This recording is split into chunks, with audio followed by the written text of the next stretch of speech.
Her voice cut through the cabin like a slashed zipper. "You need to move, sir. This seat isn't yours. That ticket doesn't match the manifest." At 8:12 a.m., just moments before takeoff at Hartsfield-Jackson International Airport, the energy in Gate 5A had already begun to fray. Delays, system glitches, a morning flight from Atlanta to D.C., where most passengers simply wanted to close their laptops and pretend the world would wait.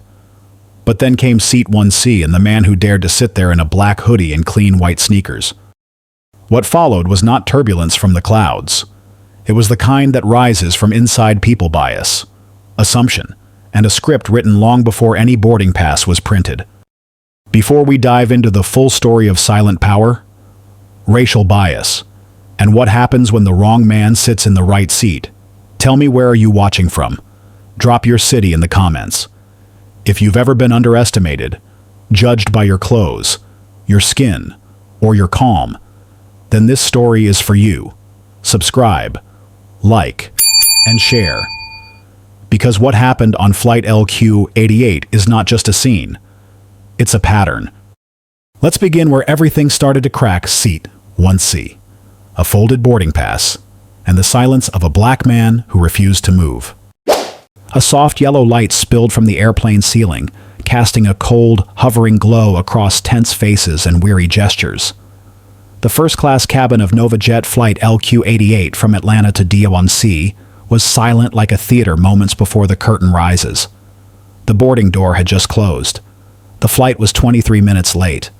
But what everyone felt wasn't the delay. It was the unspoken discomfort threading its way through each row of leather seats, as if even the air was impatient. Footsteps echoed from the rear, steady and slow, as if the person walking was answering to no schedule but his own. Malik Rhodes emerged down the aisle, carrying a small dark brown leather bag. He wore a plain black hoodie, straight-cut charcoal jeans, and spotless white sneakers. No suit, no tie, no predictable brand. His eyes scanned for Seat 1C, the window seat in the first row of first class. The ticket had been booked in advance, under the airline's highest priority tier. Everything was in order. But just as he turned into the row, an arm reached out and blocked him. The gesture wasn't violent, but firm and cold, like the words that followed. "Excuse me, sir. I'll need to see your ticket. This seat isn't yours." A woman's voice, sharp, thin, emotionless. Malik paused, calmly. He pulled a folded paper from his inner pocket and opened it with 2 fingers. The printed ticket was clear: Rhodes, Malik, Seat 1C, Priority 1, confirmed. The woman took the slip with just her fingertips, glanced at it for barely 2 seconds, and looked back at him. "I don't see your name in the system. This ticket might be invalid." Malik said nothing at first. He tilted his head slightly, like someone hearing an off-key note in an unfamiliar song. Then he spoke softly, but not weakly. "The problem isn't the ticket, and it's not me. It might be how you're looking." The words weren't loud, weren't confrontational, but they fell between them like a blade slicing clean through a familiar line of thinking. The flight attendant's expression remained stone-like. She didn't lower her hand, didn't step aside. And she had no idea that minutes later, she would wish she had. Chief Flight Attendant Kayla Byrne held her position like she was guarding the gates of a forbidden zone. Her hand stayed across the aisle. Her eyes were fixed on the tablet screen where the passenger list system was stuck on the loading icon. Malik stood there, not stepping back, not advancing his gaze, calm, almost unsettlingly so. "Would you mind taking a seat in the back while we verify the system?" Kayla suggested, though her tone wasn't really a suggestion. It was a directive, sugar-coated in hollow courtesy. Malik didn't move. He simply said, "I'll stand here, because this is my seat." The cabin air shifted not from turbulence, but from silence suddenly sliced open. A few passengers turned to look. Among them a middle-aged white man in Seat 2A, dressed in a charcoal suit and stiff white shirt, holding a cup of coffee sweetened with brown sugar. He leaned forward, looked from Malik to Kayla, and smirked. "Oh, come on," he said loudly enough for others to hear. "He looks like he just ran out of the gym. I bet that ticket's fake." then sipped his coffee like he'd just solved a simple equation. Kayla glanced briefly at the man, then back at Malik. She didn't object. She said nothing to diffuse it. In that moment, her silence became complicity. Malik turned his gaze slowly toward the man. He didn't get angry. He didn't scoff. He just asked like dropping a stone into water and watching the ripples spread. "You think that because I'm not wearing a suit?" The man shrugged. "I'm just saying, first class usually isn't for people who don't put in the effort." The word effort hung in the air like unshed smoke reeking of implication. "Or is it," Malik asked calmly, "because I don't look like you?" He didn't ask for an answer. The question was a mirror meant to reflect, not to attack. The man's face darkened briefly. Kayla stepped in. "Please maintain order, sir." But the warning came too late. Eyes across the cabin were now watching. And that being witnessed was what made people squirm most.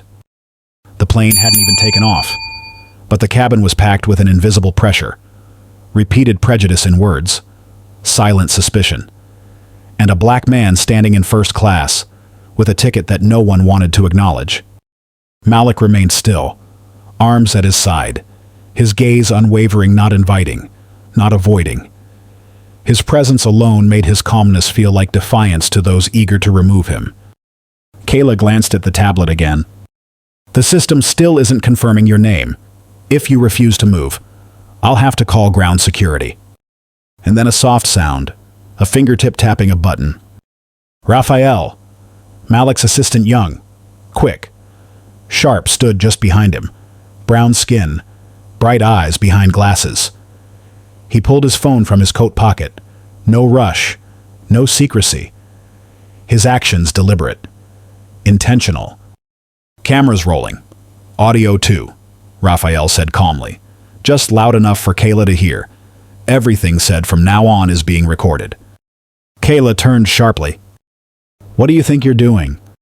"Documenting," Raphael replied, "in case the system loses more than just a name." A few rows behind Malik, a black woman in seat 3D hair tied in a high bun, eyes sharp, leaned into the aisle. That was Amani Fields, journalist, civil rights columnist, expert on service sector policy. She didn't speak. She simply raised her phone, opened her camera, and aimed it forward toward Malik, standing between denial and scrutiny in a metal tube at 35,000 feet. Each of these quiet actions triggered a domino effect. The passenger in 1B adjusted his posture. The one in 2C leaned forward. Kayla caught a glimpse of herself reflected in the camera lens, her tense expression, her hand gripping the tablet like it was righteousness, though it suddenly felt flimsy. "I do not consent to being recorded," she said quickly. "And I don't consent to being humiliated." Malik replied, his voice low and even, like the final bass note of a long composition. A silence fell heavy as stone. Raphael added quietly, "Consent isn't required when truth is under threat." From that moment forward, it was no longer Malik versus a malfunctioning tablet. It was the truth being recorded, second by second. Kayla Byrne gripped the edges of her tablet, which now trembled slightly in her hands. The screen still spun with the loading icon like a silent accomplice, offering her a way out. No name, no confirmation, no one accountable. "This is a security issue," she said, her voice urgent but trying to sound professional. "It's not about discrimination, if that's what you're implying." Malik didn't answer immediately. He turned his face to the window, as if debating whether to spare her from the weight of her own words, or let them hang in the air between them like an indictment. He turned back, voice calm, steady, each word deliberate. "You didn't ask for my ID. You didn't check by name. You didn't search by birth date. You looked at me and said I wasn't on the list. So I'll ask, are you protecting the system, or protecting the assumptions in your head?" Kayla pressed her lips together. Her spine straightened, as if searching for authority in her posture rather than in reason. "We follow strict protocol," she said, eyes still locked on the screen that refused to respond. "If the system hasn't confirmed, I can't allow you to sit in first class. That's my responsibility." "Isn't it also your responsibility to verify facts before making a decision?" Malik asked, not with force, but in a tone that drilled into a blurry spot in her awareness. Raphael kept filming. The red light blinked beneath his cuff. Malik knew it. Kayla did too. She froze. Just for a second. Then she bit her lower lip and turned away, as if trying to separate herself from the moment. But the sounds in the cabin didn't vanish. They condensed like fog in a sealed room. Silent questions began to form behind every watching eye. A passenger behind them murmured, "Why not just check his ID?" Another nodded quietly. "He's calm, not causing a scene.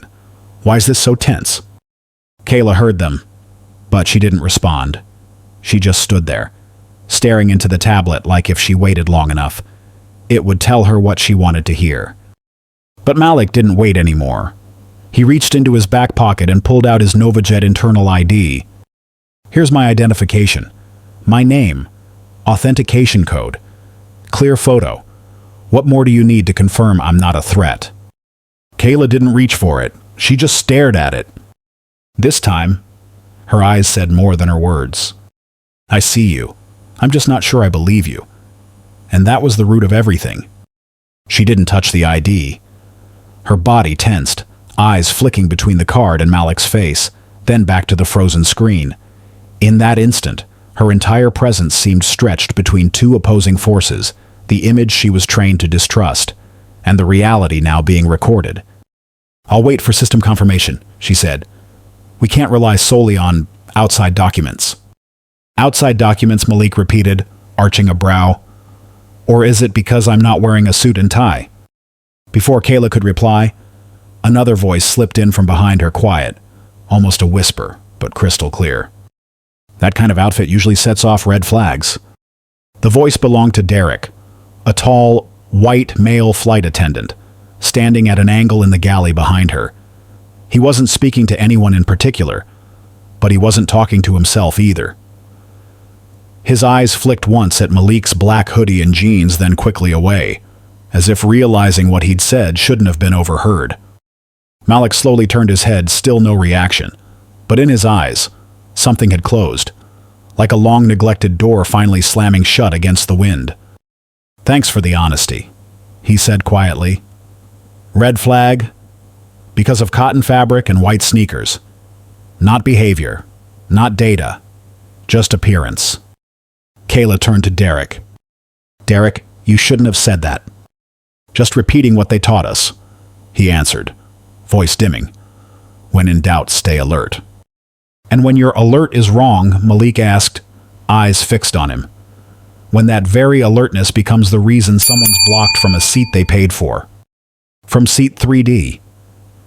Imani removed her earbuds. She didn't speak. She simply raised her phone to eye level. The camera activated silently. This time, it captured the exact moment when a truth escaped someone's lips before it could be contained.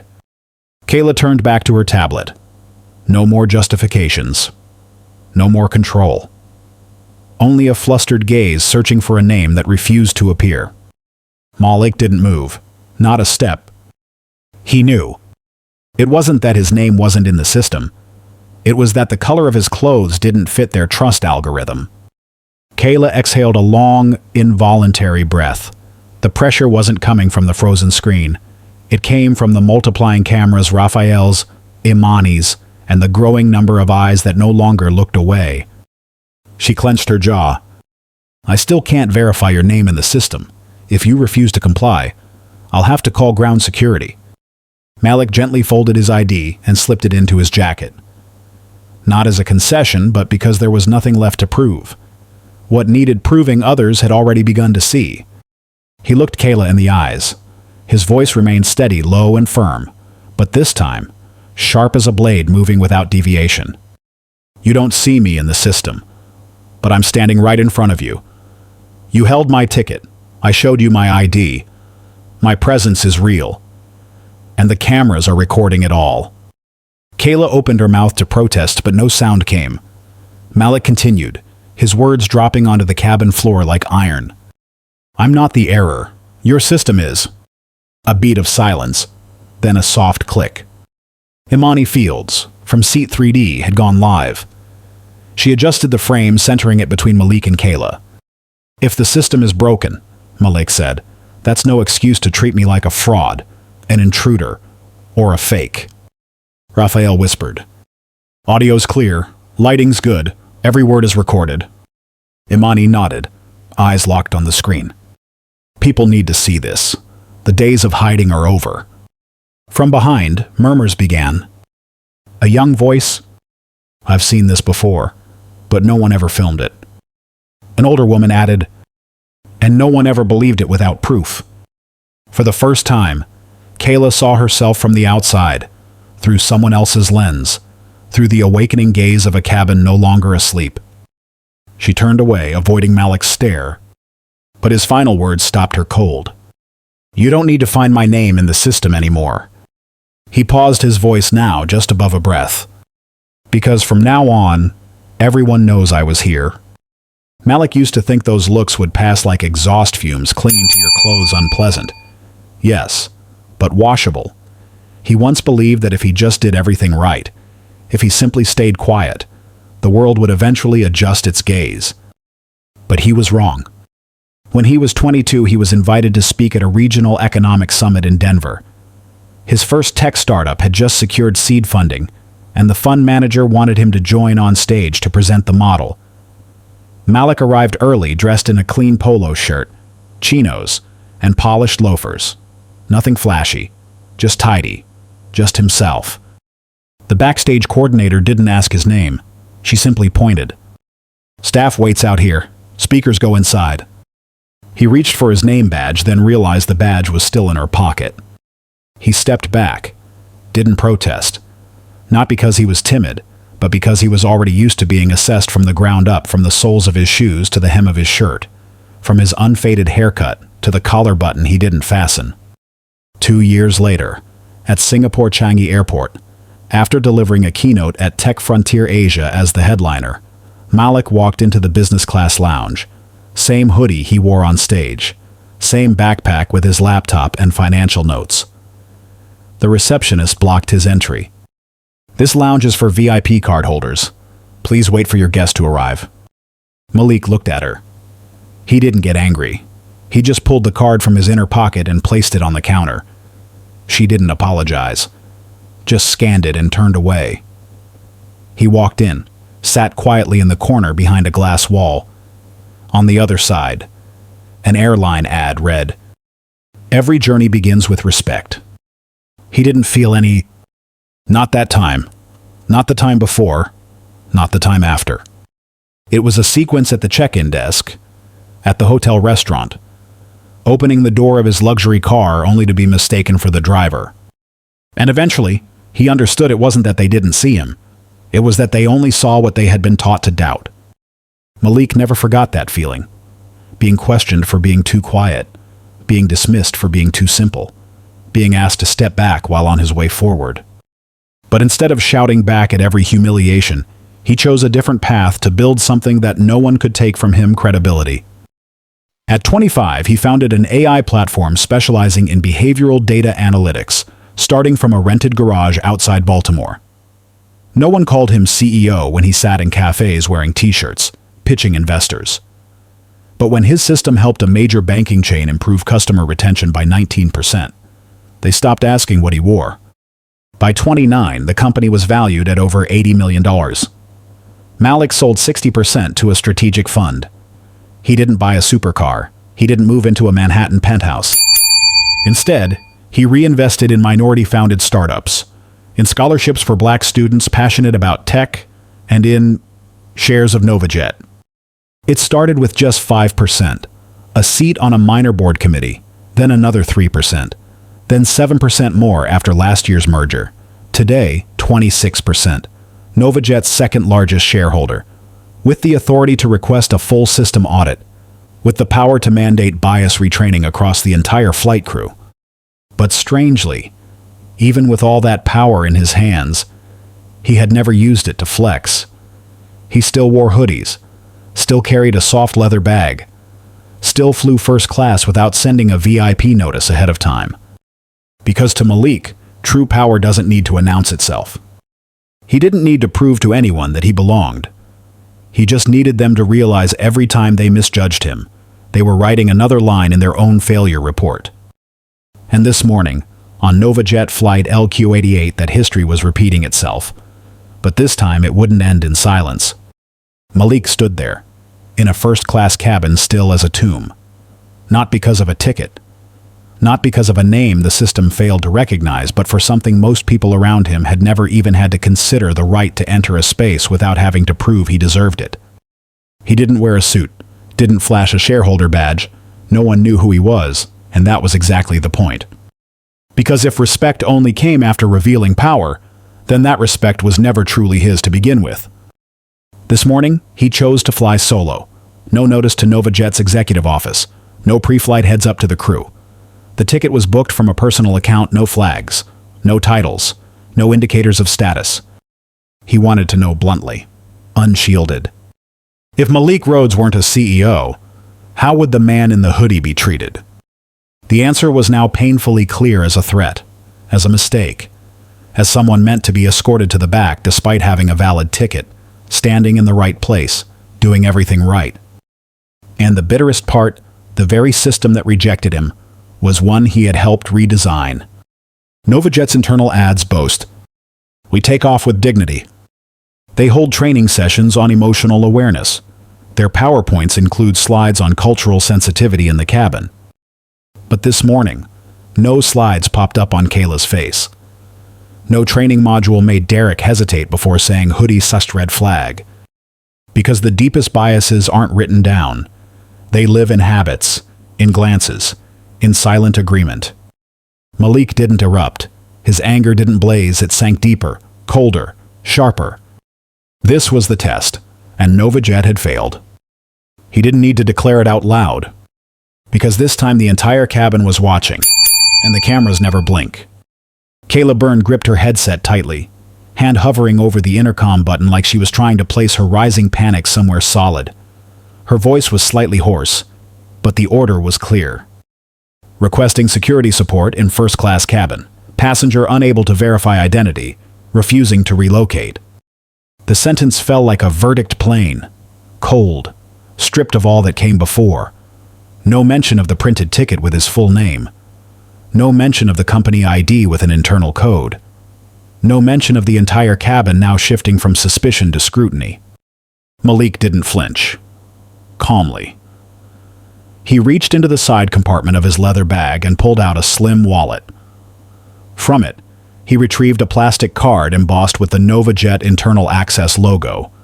Next to it were the words, "Authorized Stakeholder, Malik Rhodes." He handed the card to Kayla, said nothing. Let silence speak for itself. Derek, standing near the galley door, glanced at the card and turned away. But the words slipped from his mouth. Cards like that, anyone could print one. If they knew the template. Kayla heard it, but this time, she didn't echo him. She took the card, examined it, tilted it under the cabin light. The logo shimmered in silver, not a sticker, not a decal. She took a breath, then handed the card back. "Still, the system hasn't verified your name," she said, her voice less firm than usual. "Until we receive official confirmation, you're not permitted to occupy seat 1C. Malik nodded. He slid the card back into his wallet, not to convince, but to mark the moment. "I gave you a chance, and you declined." Kayla turned, walking toward the galley only to meet the gaze of a middle-aged Asian man in seat 2D, glasses resting on the bridge of his nose. He had been silently watching the entire exchange. He didn't speak, but his eyes didn't look away, and in that silence, there was something Kayla didn't yet understand. Every gaze today was becoming a witness. Imani Fields still held her phone at chest level, like a journalist filming a story in images instead of words. Her camera wasn't just focused on Malik, it panned, slowly, capturing what people usually ignore: the reactions. The man in seat 1B, bald, wearing a luxury chronograph, paused his typing, looked at Malik, then unexpectedly clapped. 3 times, not loud, but sharp enough to make Kayla startle. "Honestly," he said in a Northeast accent, I've never seen someone get disrespected so directly and still stay this calm. The older woman in seat 3A, silver hair neatly tied, wearing a white linen blouse, still holding her teacup with both hands, leaned toward her neighbor. I've been flying for over 40 years, she whispered. Every time I've seen someone denied like that, I already knew what they looked like. The person beside her nodded, not in support of Malik's stance but in recognition of a memory everyone carries but never speaks aloud. Imani's camera moved more slowly now. Each statement, each glance, each nod was a confirmation. This didn't begin here, and it wasn't the first time. Up front, Raphael checked his watch and whispered to Malik's security might be here in 3 minutes.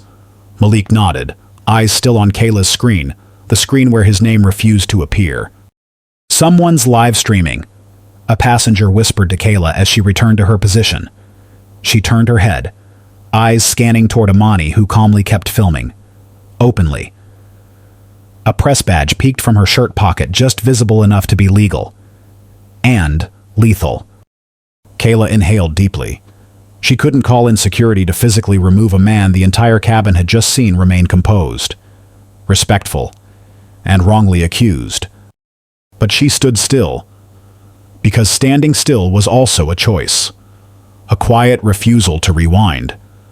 An action without words, but enough to stretch the silence in the cabin to its breaking point. And then Malik pulled out his phone. For the first time this flight, he powered it on. Not to film, but to call. It's time for verification, he said, but not through your system anymore. This time, the company you represent will speak for you. Malik turned slightly, taking half a step back toward Raphael. Phone to ear, his posture unchanged, calm, unwavering. Connect me to legal, he said. Emergency protocol. I need shareholder status confirmation. Flight LQ-88, seat 1C, current timestamp. Raphael tapped his smartwatch, activating dual-channel audio recording. On the other end, the legal officer's voice came through clear and composed. Confirmed. Malik Rhodes, 26% shareholder in Novajet. Granted access to emergency operation protocols. First-class booking recognized seat 1C. Valid ticket. Priority payment code. E. Malik switched to speakerphone. Everyone nearby heard it. Imani slowed her camera. Her expression was no longer that of an observer. She looked like someone witnessing a verdict being read. Kayla turned her head. Her eyes dropped to the floor, then to the tablet in her hand. Now meaningless.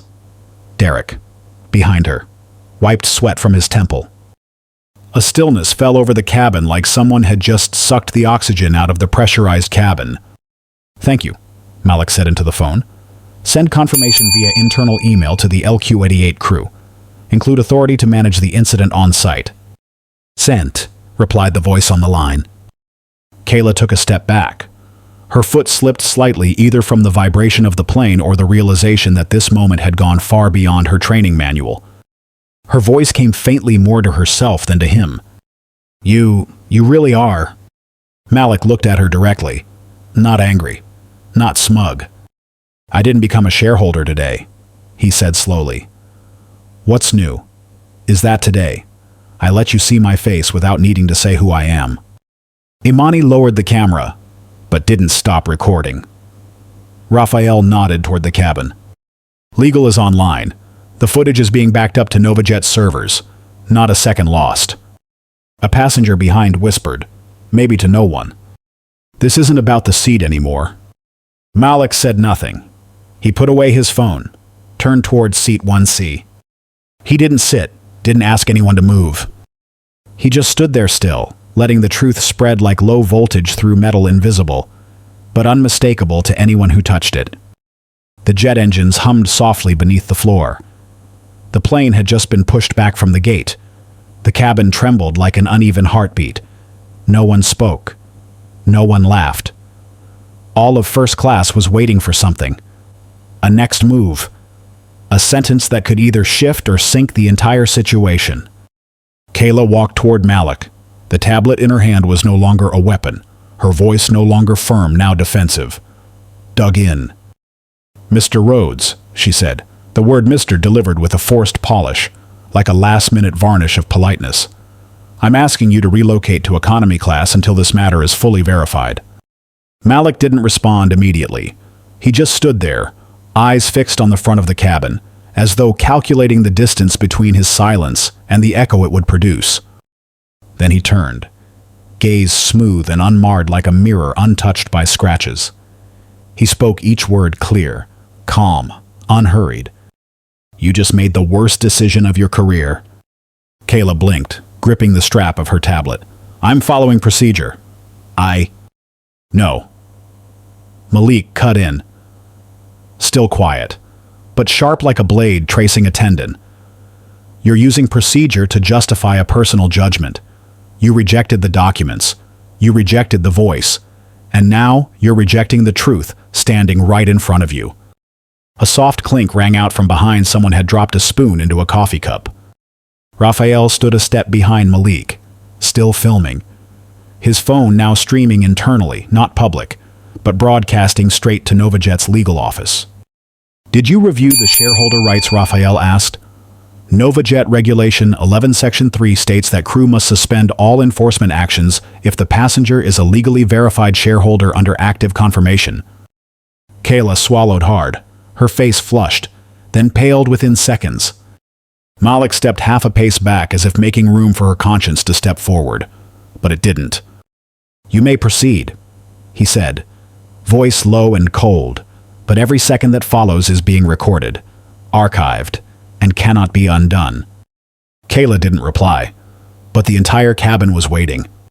Seat 2A creaked as Walter Kingsley shifted upright, a white man in his early 60s, clean-shaven, dressed in a charcoal gray turtleneck. He had been silent the whole time, his eyes fixed on Malik.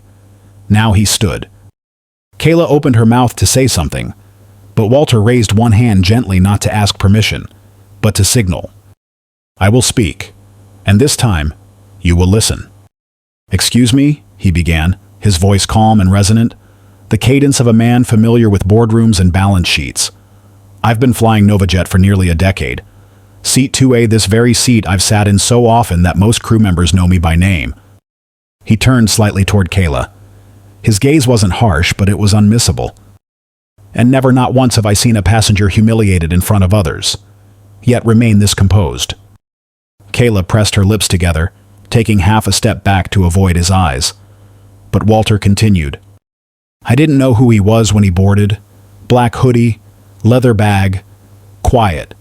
But I know this. An ordinary man would have argued. A frightened man might have yelled. But he didn't. And when someone responds with reason, with facts, and still gets treated like an intruder, then the problem is no longer with that person. Malik didn't speak. He simply stood there, as if Walter was voicing something he had long buried.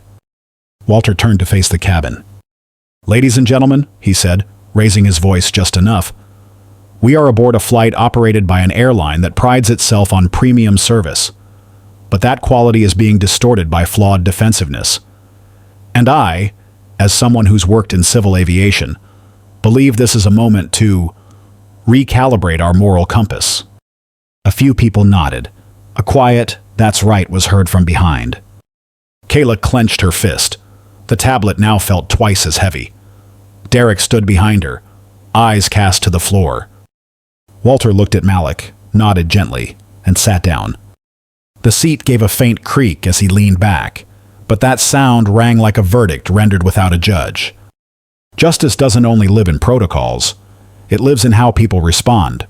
And today, the people just responded. A chime sounded from the front of the cabin. A flight attendant, who had just finished a short exchange with the cockpit, turned and walked quickly to Kayla, bending down to whisper something in her ear. Malik didn't catch the words, but something in Kayla's eyes shifted. Not just defensiveness now, confusion. Derek stepped forward, holding a thin stack of printed pages from the ground team's manifest system. He handed it to Kayla wordlessly. Normally, just a backup today. The paper had become the final arbiter of truth. Kayla flipped to the first page slowly, deliberately. Her finger scanned line by line, seat by seat. then stopped. Her eyes froze on a single line. 1C, Rhodes, Malik, Tier 1, confirmed. There was no mistake. Not a draft. Not a system error. Black ink on white paper, the truth had been there all along. She had simply chosen not to see it. This printout confirms he had the seat, Derek said quietly, as if confessing on her behalf. His name was missing from the digital manifest due to a delay in the internal priority system sync. What does that mean? Raphael asked, eyes still on the camera. It means, Malik answered, my name was always there. You were just looking in the wrong place. Kayla looked up at Malik. For the first time that morning, her eyes didn't flinch, but they held no defense either. Her lips pressed together, parted slightly, like she was about to say something, but no words came. Because sometimes, no apology is early enough to undo the first assumption. Walter watched from his seat. He nodded again, not to Malik, but to the truth of his own words. Justice lies in reaction, and today, that reaction leaned toward what was right. Imani was still filming. No edits, no fast forwards. That footage would one day be shown in a corporate training module. But for now, it was simply the unfiltered truth. Malik exhaled slowly, not from exhaustion, but because the reality had finally revealed itself. He didn't smile, didn't look relieved, because he knew. If he hadn't been a shareholder this morning, seat 1C might still be empty, but he would have been removed long ago. He sat down. For the first time during this entire confrontation, he let his body rest against the back of the seat. Not because he had won, but because he had made it impossible for them to look away from what they were used to ignoring. Raphael stood behind seat 1C, his fingers moving quickly across the screen of a phone linked to NovaJet's internal portal. It was a new feature one he had access to as a shareholder's assistant real-time ticket processing trace. A minute later, his brow furrowed. The sharp eyes behind his glasses reflected a string of characters now displayed. Found it, he whispered. Malik tilted his head, waiting.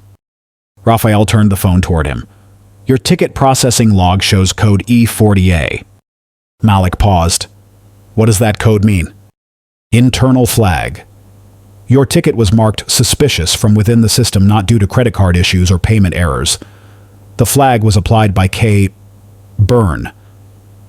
Raphael looked up, directly at Kayla. You flagged the ticket.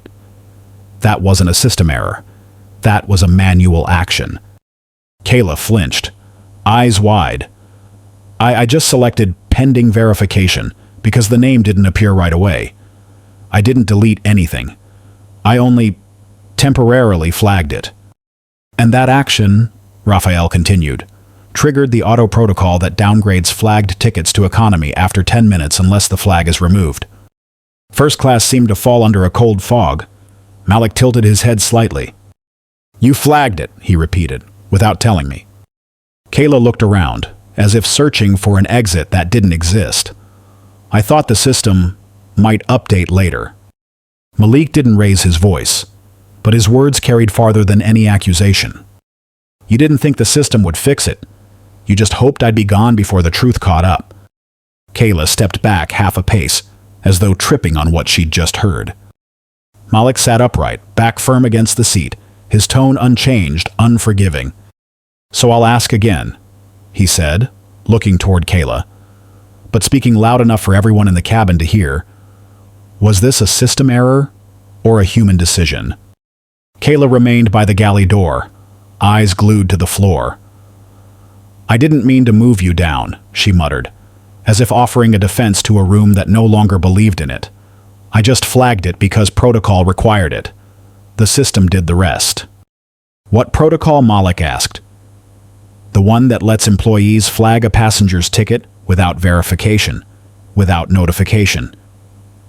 All based on a feeling. Kayla didn't respond. Derek stepped out from the galley, clearly caught between loyalty and the truth now exposed. He lifted his head. His voice wavered.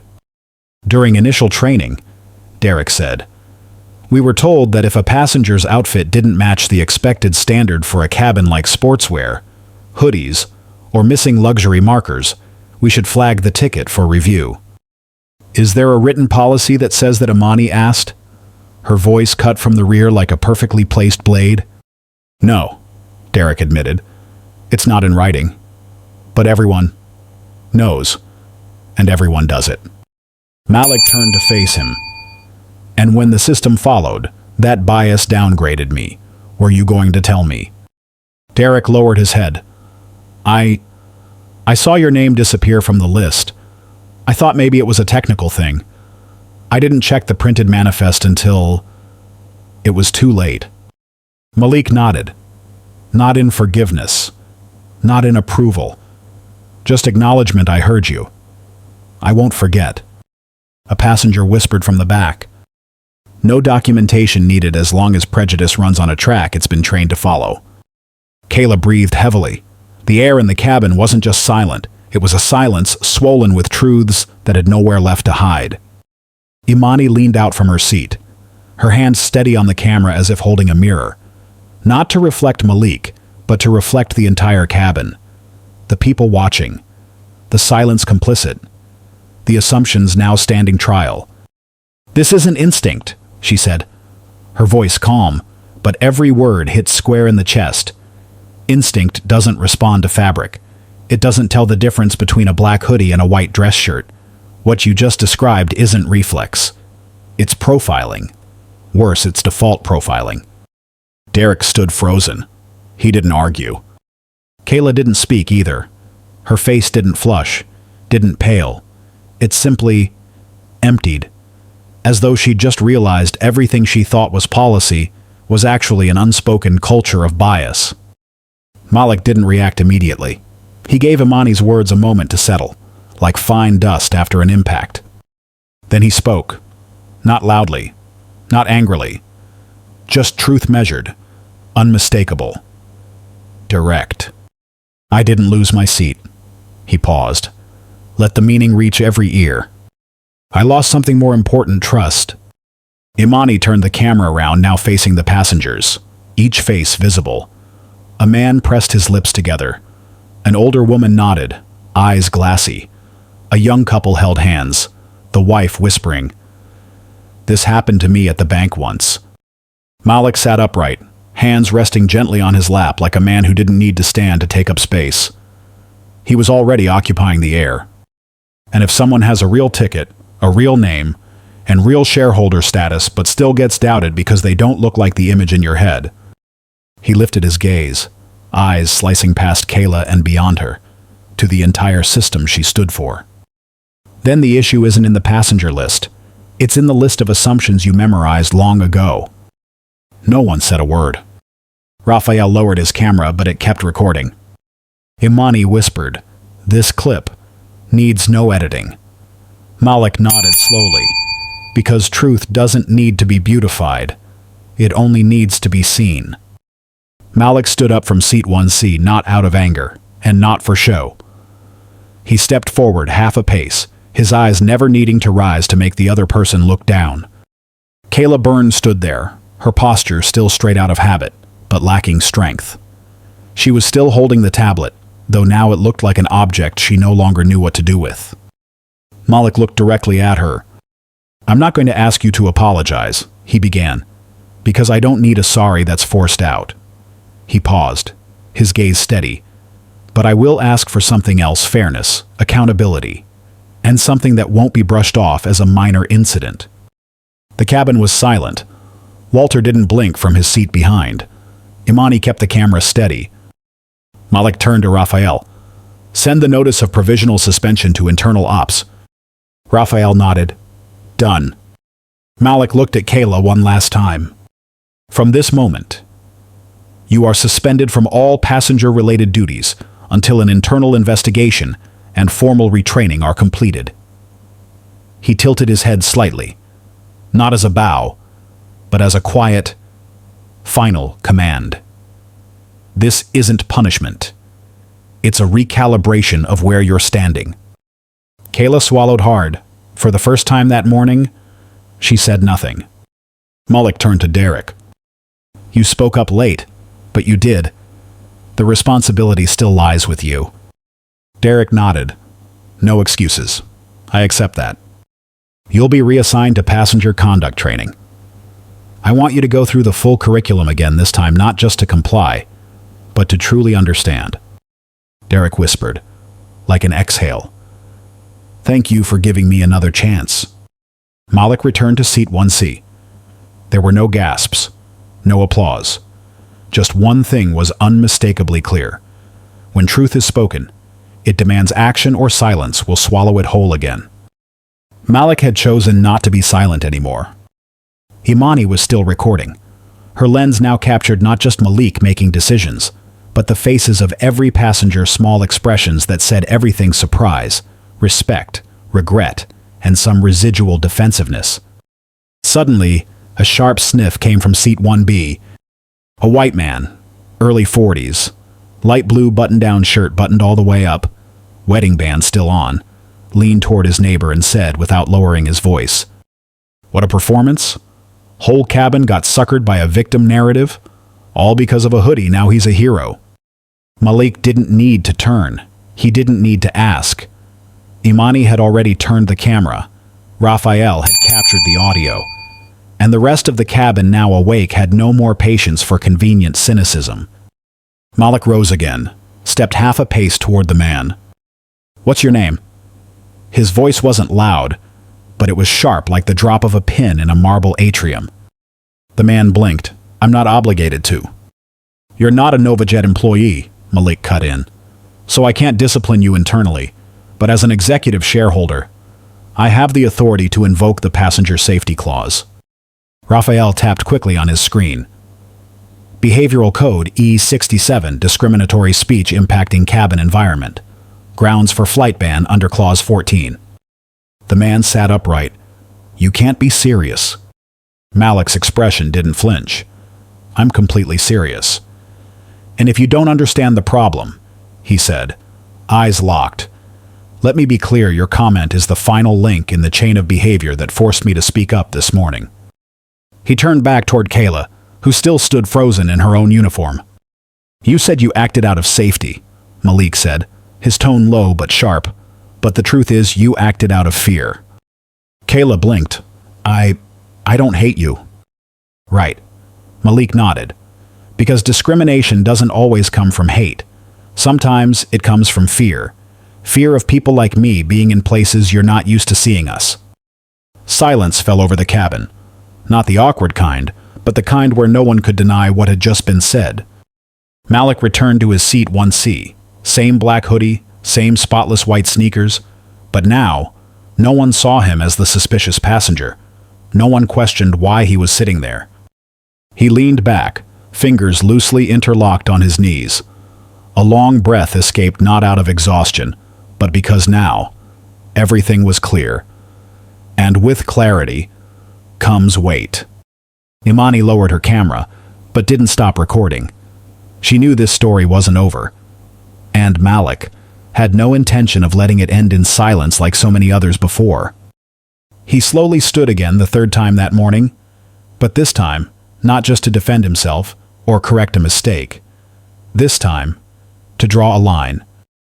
He turned to face the cabin, eyes passing across each face, old, young, sympathetic, ashamed. Then he spoke, voice deep, like a cello reaching its crescendo. "On this flight, I was removed from my rightful seat not because I lacked documentation, but because someone else lacked imagination. They couldn't imagine that someone like me belonged in that seat." Imani raised the camera again. This time, no one turned away. "But I will not let this story end in silence." He paused. The sentence hovered in the air like a verdict carved from breath. "I don't say this just for myself. I say it for those who've walked into a room, a row, an opportunity, and were turned away before they were even asked their name.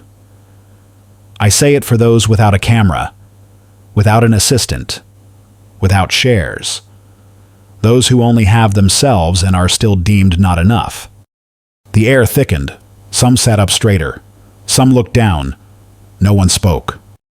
Malik turned toward the front of the plane. His voice softened but steeled.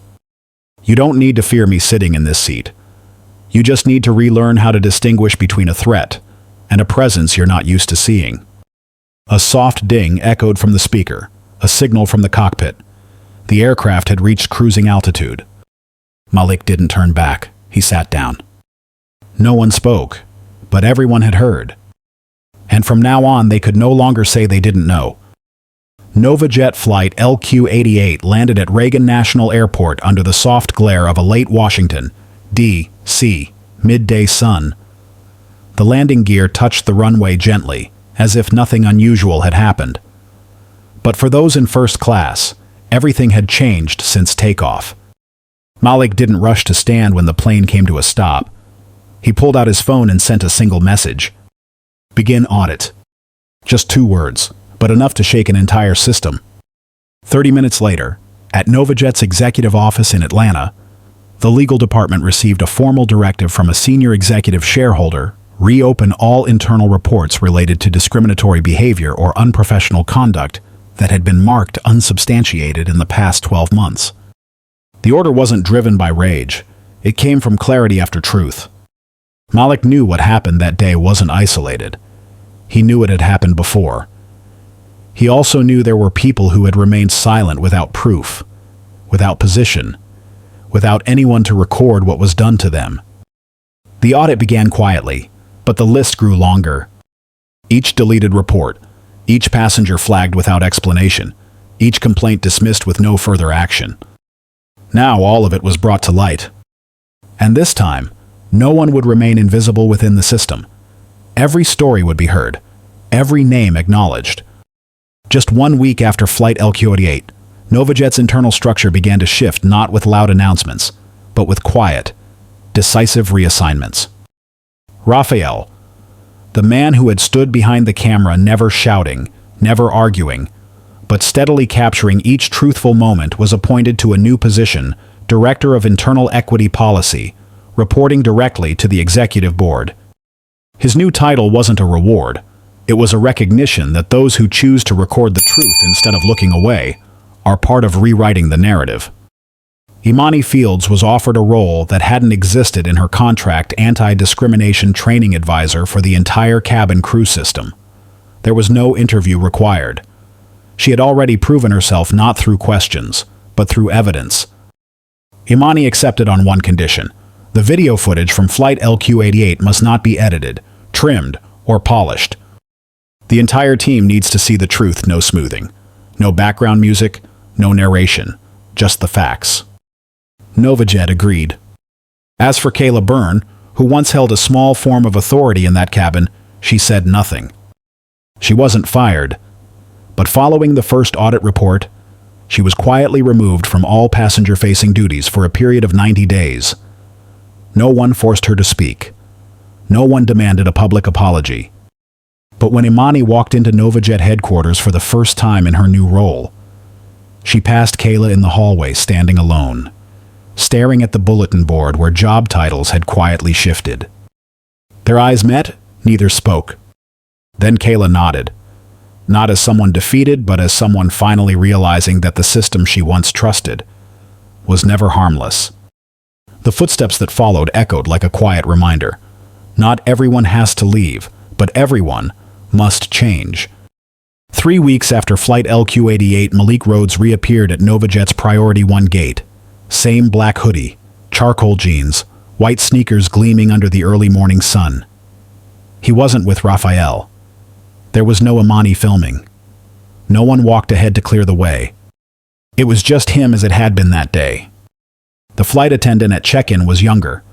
Her gaze was cautious but didn't flinch.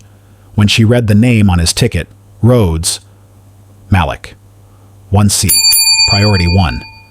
She looked up at him. Her eyes no longer held suspicion, but something else. Something like recognition. "Thank you for arriving early, Mr. Rhodes," she said, voice slightly shaky, but sincere. Malik nodded. "No need to call me Mr., just call me a passenger." She smiled faintly. "Of course. But today, I just want you to know your name is on the list, both on paper and in the system." Malik didn't reply right away. He simply tilted his head in quiet acknowledgement, then stepped down the jet bridge, silent as before. Except this time, no one stopped him. He took his seat 1C, same quiet window. But this time, it didn't feel like defense. There was nothing to prove, nothing to push back against. Because now, those around him understood he didn't just belong in that seat. He had always deserved to be there. His presence no longer surprised people. It made them reflect on what they had once assumed about who was allowed to sit where and why. As the plane took off, Malik closed his eyes for a few seconds. Not to sleep, but to commit this moment to memory. A seat was no longer a symbol of power. It had become evidence that change had begun. He didn't need his name in bold print, didn't need a leather headrest or wine service. He only needed what the system had long denied him. Recognition not for appearance, not for status, but for humanity. And if anyone were to ask, what really changed after that flight? The answer wouldn't be in a memo. It would be in this simple truth. No one was seated in the wrong place anymore. If this story touched your heart, make sure to like, share, and subscribe. Every click helps us bring more powerful stories of empathy, justice, and silent strength to life. Your support is what fuels this journey. Let's keep standing together and rising higher, one story at a time. Stay safe and inspired.